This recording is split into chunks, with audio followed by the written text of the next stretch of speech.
In the area where I live, it's pretty common to find a house with old cars sitting out front. Not antiques, just old, rusty cars with weeds growing up around them. But there's one place that, along with some other rusty old cars, there's a red Porsche 911. Yes, with weeds growing up around it. Seems out of place. Now, if you're not familiar with it, a Porsche 911 is a German sports car. It was introduced in 1964 and with variations has been produced ever since. It's an iconic sports car. It was considered as one of the contenders for Car of the Century for the 1900s. So, why is one of these cars sitting out front of a person's house along with perhaps an old Ford or Chevrolet or Chrysler that's rusting away?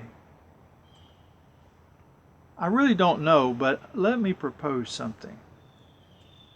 One of the a couple of things about this car I know by reputation is that they're really fun to drive, and the other thing is they're really expensive to repair.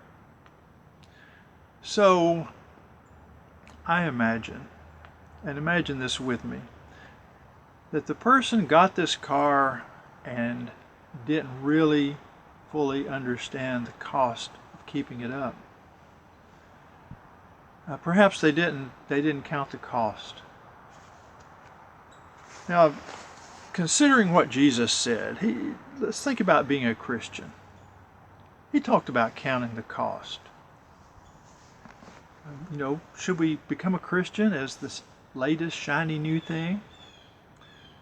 He says, and this comes from Luke chapter 4, and the section begins in verse 23.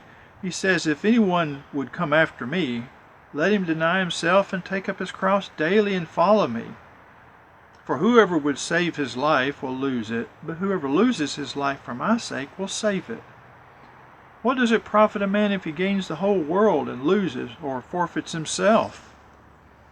He says, look at the value. Look at the value you receive from following him. And then later on in that chapter, around verse 57, he talks about animals have places to live, but he said he himself doesn't, and to be aware of that. Then again, we look over in chapter 14 of Luke chapter 14.